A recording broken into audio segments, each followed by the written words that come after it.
नमस्ते बच्चों। आज हम लोग संज्ञा के बारे में पढ़ेंगे। तो सबसे पहले संज्ञा किसे कहते हैं इसको जान लेते हैं। तो संज्ञा किसी व्यक्ति, वस्तु, स्थान या भाव के नाम को संज्ञा कहते हैं। संज्ञा किसी व्यक्ति, वस्तु, स्थान और भाव। तो व्यक्ति राधा, महात्मा गांधी हो गया, और वस्तु कलम, मेज, किताब, बैग, ये वस्तु हो गया। और स्थान, स्थान पटना, दिल्ली, जहाँ आप रहते हैं, जिस शहर में, उस शहर का नाम हो गया। जिस गांव में रहते हैं उस गांव का नाम हो गया। ये स्थान हो गया। और भाव, बच्चों आपके मम्मी या पापा जब अभी आपको मारते होंगे किसी गलती पे, तो आपके चेहरे पर एक भाव उत्पन्न होता है। मार के डर से आप डर जाते हो, या मार खाने के बाद आप रोने लगते हो, या फिर उदास हो जाते हैं। तो डरना, रोना और उदास होना, ये भाव है। तो संज्ञा के 5 भेद होते हैं। अर्थ के आधार पर संज्ञा के कितने भेद होते हैं? 5। ये याद रखने के लिए हम लोग हमारे हाथों में कितनी उंगलियां हैं? 5 है ना। ये 1 2 3 4 5। तो ये समझ लेंगे हम लोग संज्ञा है। तो पहला हो गया आपका व्यक्तिवाचक संज्ञा, दूसरा जातिवाचक संज्ञा, तीसरा भाववाचक संज्ञा, चौथा द्रव्यवाचक संज्ञा, और 5वां लास्ट समूहवाचक संज्ञा। तो इन 5 के बारे में अब हम लोग जानकारी लेते हैं।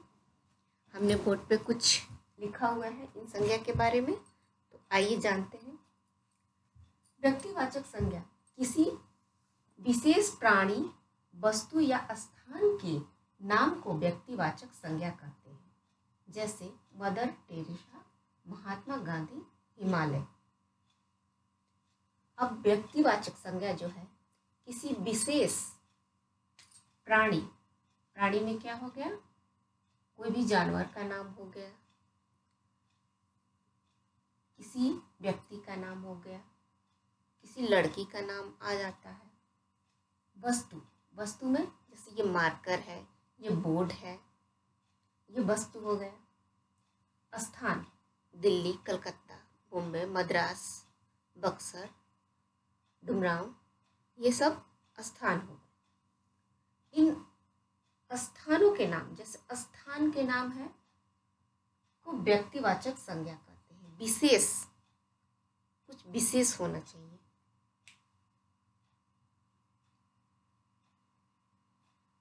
तो मदर टेरेसा जो है एक महिला, संत महिला है। तो महिलाओं में संत है, तो ये इनकी विशेषता हो गई। तो ये क्या हो गया आपका व्यक्तिवाचक संज्ञा।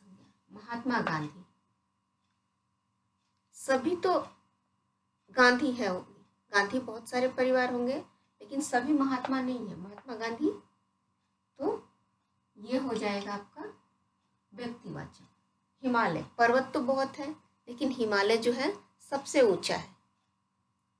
अब आते हैं जातिवाचक संज्ञा। जिन संज्ञा के, जो संज्ञा किसी विशेष का बोध न करा करके केवल उस प्राणी, वस्तु या स्थान के बोध कराए, उसकी जाति का बोध कराए, उसे ही जातिवाचक संज्ञा कहते हैं। यहाँ पे हमने लिखा है जिन शब्दों से किसी व्यक्ति, वस्तु, स्थान की पूरी जाति का बोध हो, यहाँ पूरी जाति का बोध हो, उसे जातिवाचक संज्ञा कहते हैं। जैसे बिल्ली, बिल्ली से पूरी बिल्ली जाति का बोध होता है।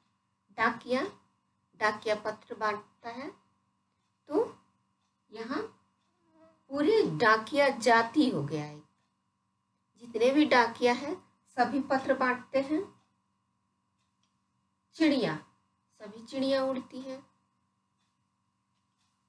तीसरा हो गया भाववाचक संज्ञा। भाववाचक संज्ञा वह संज्ञा जिससे प्राणी के गुण, दोष, दशा, अवस्था का ज्ञान हो, उसे भाववाचक संज्ञा कहते हैं।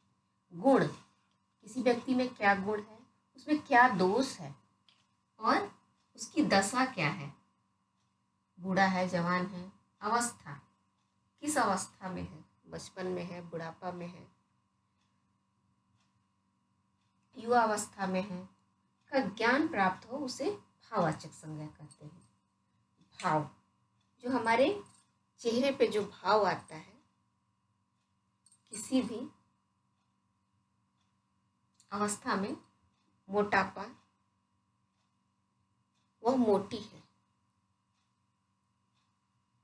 सुंदरता,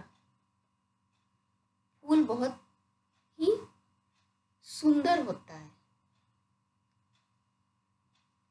फूल की सुंदरता बहुत ही मनमोहक होती है। बचपन, बचपन बड़ा ही खूबसूरत होता है। उदास, राम उदास है। तो ये सारी चीजें, मोटापा, सुंदरता, बचपन और उदास, भाववाचक संज्ञा हुए। अब आते हैं हम लोग द्रव्यवाचक संज्ञा। ऐसी संज्ञाएं जिनसे किसी द्रव, धातु या पदार्थ का बोध हो, उसे द्रव्यवाचक संज्ञा कहते हैं। द्रव्य, द्रव्य यानी हम लोग समझते हैं, जैसे हम लोग साइंस में पढ़ा है, ठोस, द्रव और गैस। तो द्रव्य क्या होता है, पानी होता है, तेल होता है। तो द्रव, धातु या पदार्थ का बोध हो, उसे द्रववाचक संज्ञा कहते हैं। सोना हमारा पदार्थ है और पानी हमारा द्रव हो गया, तेल भी द्रव हो गया। पांचवा है समूहवाचक संज्ञा। ऐसी संज्ञाएं जिनसे वस्तुओं अथवा प्राणियों के समूह या झुंड का बोध हो, उसे समूहवाचक संज्ञा कहते हैं।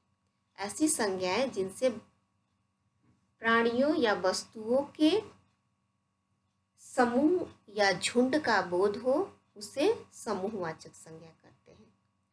इसके अंतर्गत सभा, भीड़, गुच्छा, सेना, परिवार, ये सारी चीजें जो है आपके समूहवाचक संज्ञा के अंतर्गत आ जाएंगे।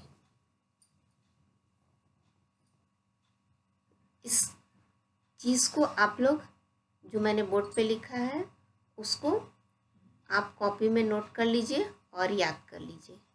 अगर समझ में नहीं आए तो मुझे कमेंट कीजिएगा, मैं फिर आपको इससे भी इजी तरीका से आपको समझाने की कोशिश करूँगी।